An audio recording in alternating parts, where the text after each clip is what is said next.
The marble hall of Harrington Tower glowed beneath crystal chandeliers, its vast space echoing with the rhythm of power.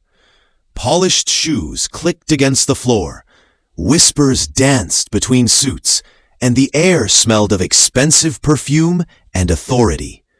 Yet all of it collapsed into silence when a young man's voice, trembling with both fear and fire, pierced the noise. "Security! Remove that boy before I call the police!" barked the receptionist, pointing toward the intruder.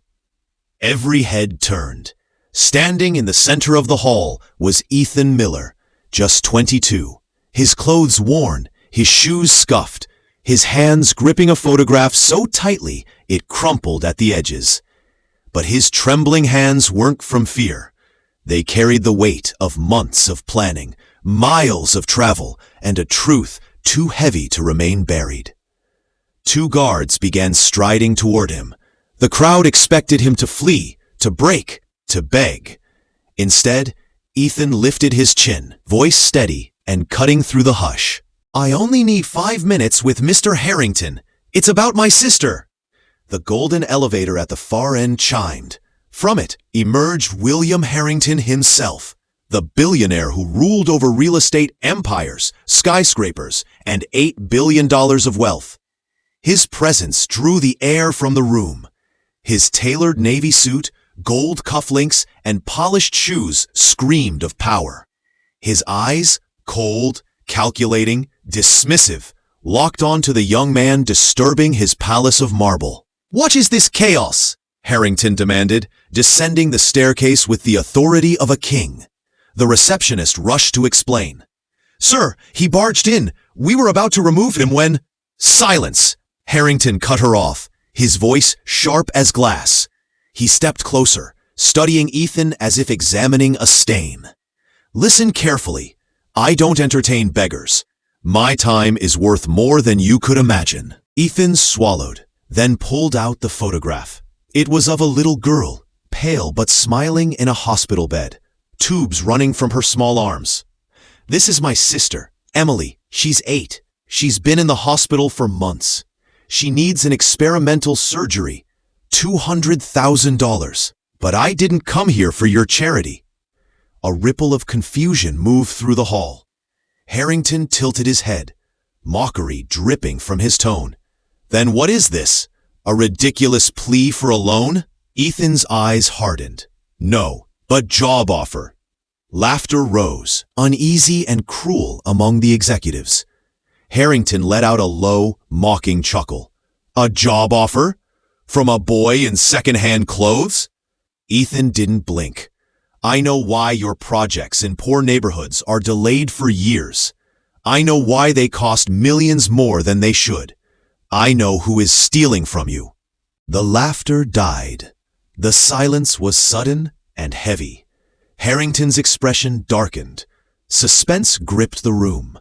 His voice grew low, dangerous. "You have 30 seconds. Speak, or you'll spend the night in a cell." Ethan's voice steadied with every word. "Your Sunset Valley housing project lost over 40% of its materials. Premium cement swapped for cheap powder. Steel beams replaced with brittle iron.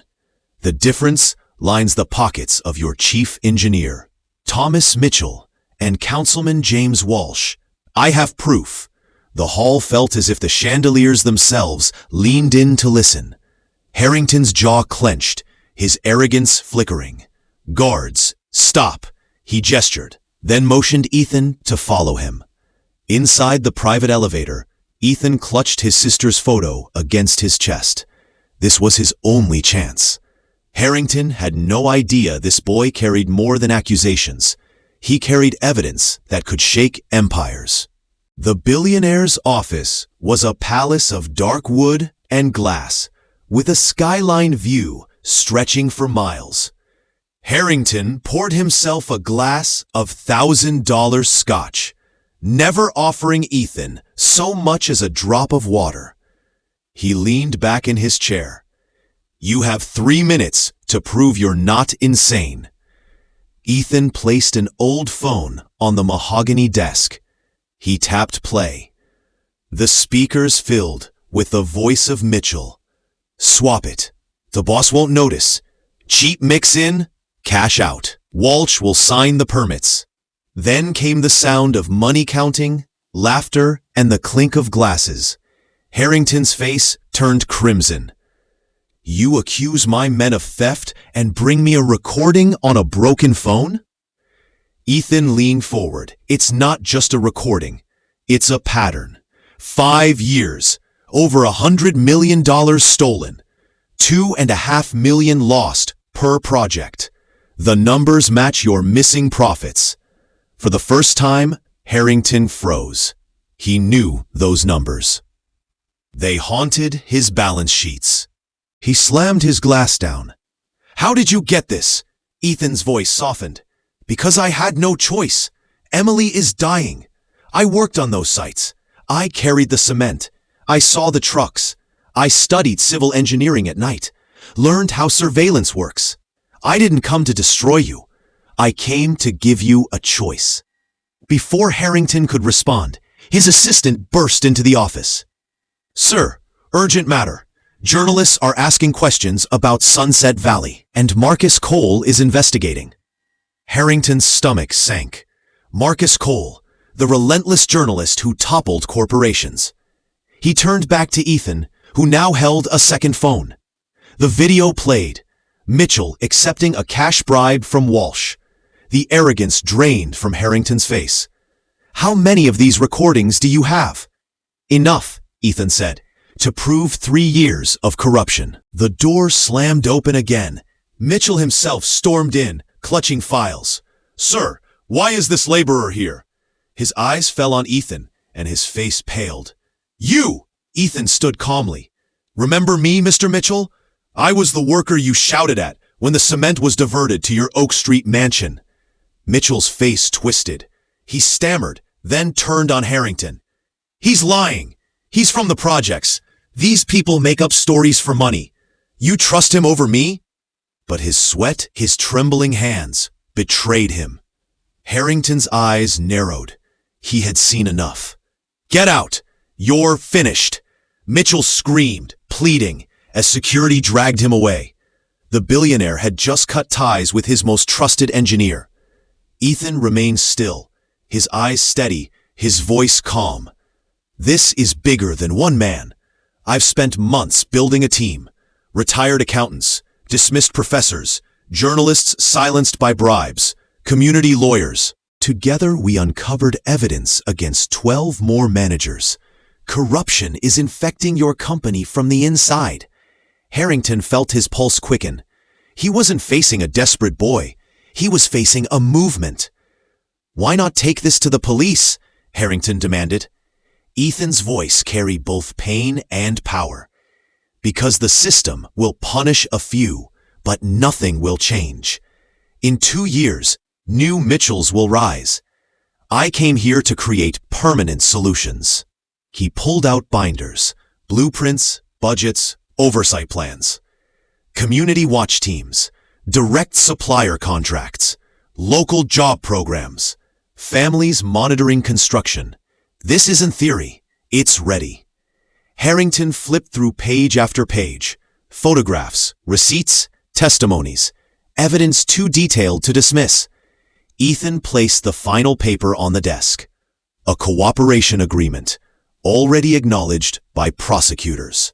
You can deny this, and tomorrow your empire crumbles. Or you can sign, recover the stolen money, reform your company, and save lives. This isn't blackmail. This is a chance to decide how history will remember William Harrington. The room fell into heavy silence. Harrington stared at Ethan, searching for deceit. He found none, only burning honesty and a boy's desperate courage. For the first time in decades, the billionaire felt respect. Slowly, Harrington extended his hand. You'll start tomorrow. We'll save your sister, and we'll rebuild this company.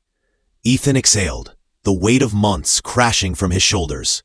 He nodded, gripping Harrington's hand firmly. As he walked out of the skyscraper, Emily's photo pressed to his chest. The city lights shimmered like promises waiting to be fulfilled. True power isn't measured by skyscrapers or billions. It's measured by the courage to stand for those who cannot fight for themselves. Ethan proved that one determined soul, armed with truth and community, can shake even the tallest towers of corruption. And maybe, just maybe, he reminds us to ask, if it were our sister, our family, our community on the line, would we have the courage to stand as he did?